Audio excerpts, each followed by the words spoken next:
तो सीधा तस्वीरें प्रधानमंत्री नरेंद्र मोदी के दक्षिण मिशन की।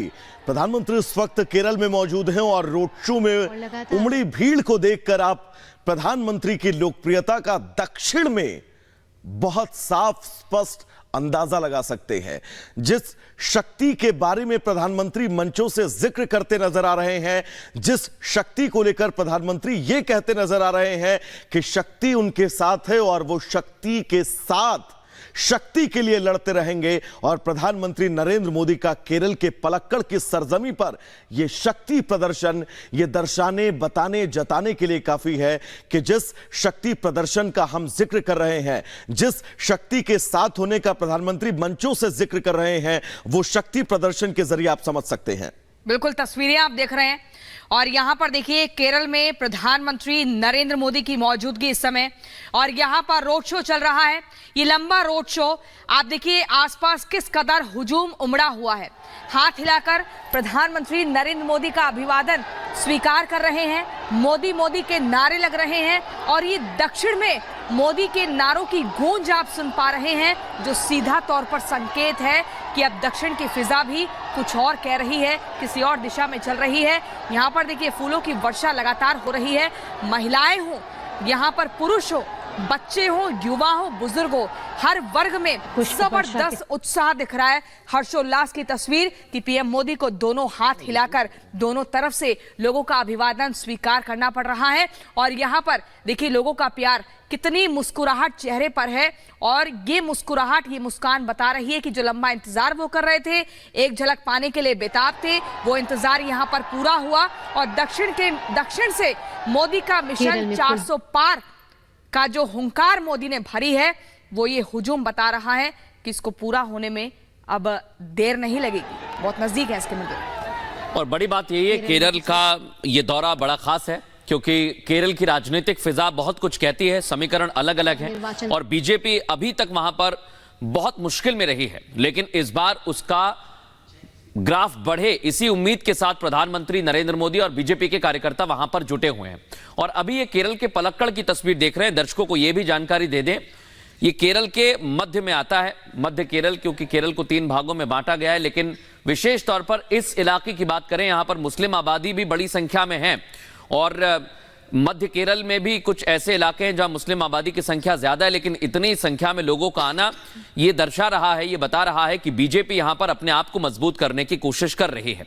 हालांकि केरल में अलग तरह के सियासी समीकरण है, जैसा मैंने शुरुआत में कहा और जैसा आपने बताया कि पूरी कोशिश है बीजेपी की इन समीकरणों को साधा जाए और इसमें सफलता पाई जाए। और बीजेपी का नारा है 400 पार का। दर्शकों को यह भी जानकारी दे दें कि अगर 400 पार जाना है तो फिर केरल के गढ़ में सेंध लगानी होगी, और वो इसलिए महत्वपूर्ण हो जाता है क्योंकि 20 लोकसभा सीटें हैं और 20 में से बीजेपी चाहती है कि ज्यादा से ज्यादा संख्या में सीट यहां से जीती जाए और अपने प्रदर्शन को और सुधारा जाए। इसलिए ये रैली यहां पर की जा रही है। प्रधानमंत्री नरेंद्र मोदी का रोड शो आप देख सकते हैं। यहां वरिष्ठ नेता भी भारतीय जनता पार्टी के प्रधानमंत्री के साथ रथ पर मौजूद हैं और इसलिए कहा जा रहा है कि यहां से लोगों से जुड़ाव, लोगों से कनेक्ट कैसे मजबूत किया जाए ताकि आने वाले लोकसभा चुनाव में वैभव यहां बीजेपी को गेन मिले, बीजेपी को बढ़त मिले। यही कोशिश अभी इस समय हम देख पा रहे हैं। बिल्कुल मधुल, जिस 370 के लक्ष्य को लेकर बीजेपी चल रही है, वो 370 का लक्ष्य अगर साधना है तो दक्षिण उसके लिए बहुत अहम है। दक्षिण उसके लिए अहम किस लिहाज से है, क्योंकि दक्षिण के 5 राज्य, जिन 5 राज्यों में बीजेपी का प्रदर्शन पिछले चुनाव की अगर बात करें तो 29 सीटें सिर्फ बीजेपी के खाते में गई थी। ऐसे में अगर 370 के इस मिशन को बीजेपी को हासिल करना है तो बीजेपी के लिए दक्षिण बहुत अहम है। और यही वजह है मृदुल कि प्रधानमंत्री ने सबसे पहले समुद्र से लेकर सरयू तक की यात्रा की और अब पूरब से लेकर पश्चिम, उत्तर से लेकर दक्षिण, हर उस क्षेत्र में प्रधानमंत्री पहुंच रहे हैं, हर उस क्षेत्र में प्रधानमंत्री प्रचार करते हुए नजर आ रहे हैं, जिसके जरिए बीजेपी अपने 370 प्लस के टारगेट को हासिल कर सके और एनडीए का खेमा 400 प्लस पहुंच सके। केरल के पलक्कड़ की यह तस्वीर, ये रैली इस संदेश को आप तक पहुंचाने के लिए काफी है कि प्रधानमंत्री की लोकप्रियता न सिर्फ इस देश के उत्तर में, बल्कि अगर आप दक्षिण में जाएंगे तो लोगों में जो लोकप्रियता है प्रधानमंत्री के प्रति वो कितनी ज्यादा है, कितना प्यार वो अपने प्रधानमंत्री नरेंद्र मोदी से करते हैं, वो आप इन तस्वीरों के जरिए भली भांति समझ सकते हैं। प्रियंका, धूप है, धूप के बावजूद लोग सड़कों पर डटे हैं और अभी से नहीं, सुबह से ही हम देख रहे थे कि कैसे सड़कों पर लोग उमड़े हुए थे, इंतजार कर रहे थे प्रधानमंत्री नरेंद्र मोदी की बस एक झलक पाने का। देखिए, धूप हो, गर्मी हो, सर्दी हो, बरसात हो, लोगों को फर्क नहीं पड़ता। जहां मोदी पहुंचते हैं वहां लोग बेसब्री से एकदम पलक फावड़े बिछाकर इंतजार करते हैं और उसी की झलक दिख रही है। कई सालों से हम ऐसा ही देखते आ रहे हैं। देखिए, दक्षिण भारत की हम बात करें तो बीते करीब 80 दिनों में 20 से ज्यादा दिन पीएम मोदी ने दक्षिण राज्यों में बिताए हैं और पिछले 4 दिनों से उनका फोकस साउथ पर ही है। और यह तय है कि बीजेपी का 400 पार का नारा तभी पूरा होगा जब पार्टी दक्षिण के किले पर भी फतेह हासिल कर ले। आंकड़ों पर नजर डालें तो दक्षिण के राज्यों की 131 लोकसभा सीटों में से 2019 में बीजेपी को सिर्फ 29 सीटों पर जीत मिली थी, लेकिन इस बार यह ग्राफ बढ़ेगा, यह नंबर बढ़ेगा। और कर्नाटक की बात करें तो 28 में से 25 सीटें मिली थी, तेलंगाना की 17 में से 4 सीटें मिली थी बीजेपी को।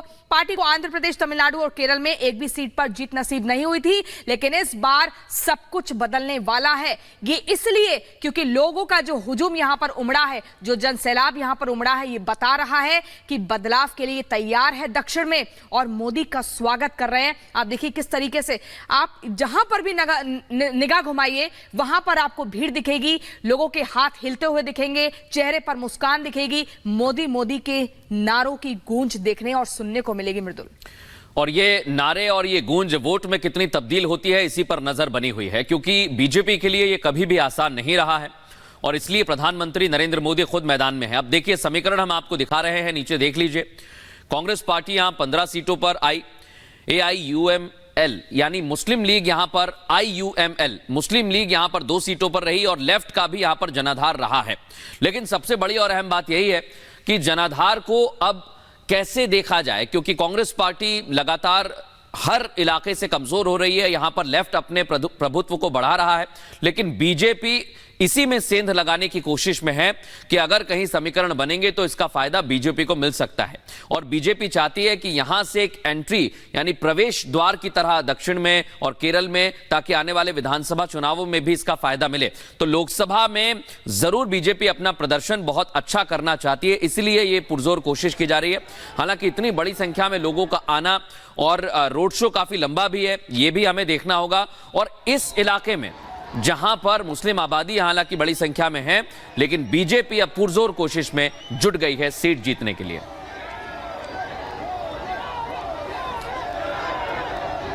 तो बिल्कुल ये तस्वीर प्रधानमंत्री नरेंद्र मोदी के रोड शो की।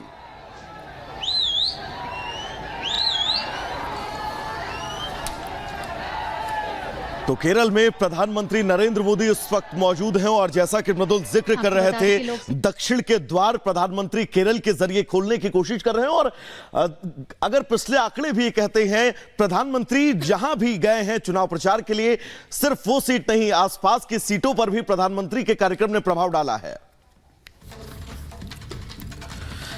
आगे बढ़ेंगे, एक और बड़ी खबर मिल रही है। शराब घोटाला, सुप्रीम कोर्ट से के कविता को राहत नहीं मिली है। आपको यह जानकारी दे दें कि कविता ने सुप्रीम कोर्ट का दरवाजा खटखटाया था और के कविता पर एजेंसीज लगातार एक्शन ले रही हैं।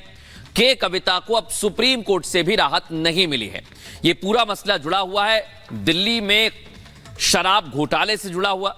के कविता ने अपनी याचिका अब वापस ले ली है और ईडी के समन को उन्होंने सुप्रीम कोर्ट में चुनौती दी थी, लेकिन सुप्रीम कोर्ट से उन्हें राहत नहीं मिली।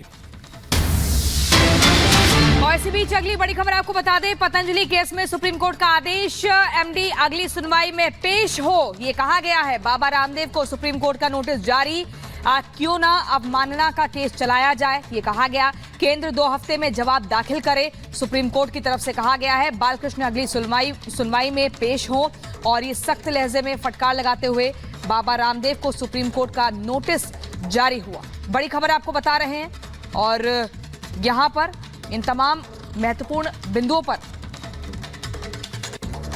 कोर्ट ने कहा पतंजलि केस में ये बड़ा आदेश जारी करते हुए पतंजलि के एमडी बालकृष्ण को अगली सुनवाई में पेश होने के लिए कहा गया है।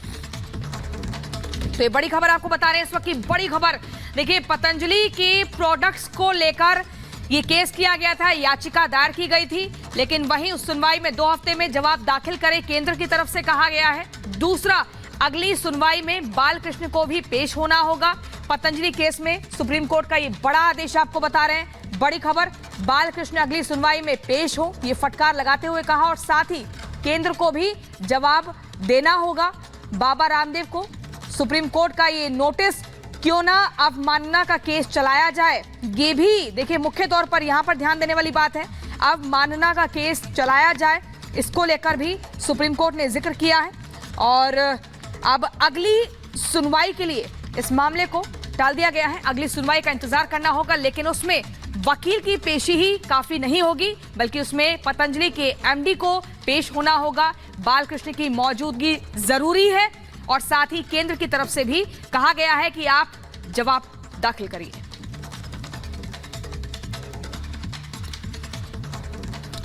तो बिल्कुल पतंजलि केस में सुप्रीम कोर्ट का आदेश सामने आया है। आपको बता दें, उन्होंने बिल्कुल साफ तौर पर कहा है कि बालकृष्ण को अगली सुनवाई में पेश होना होगा। बाबा रामदेव को सुप्रीम कोर्ट ने नोटिस जारी किया है और यह भी पूछा है कि क्यों ना आपके ऊपर अवमानना का जो है वो केस चलाया जाए।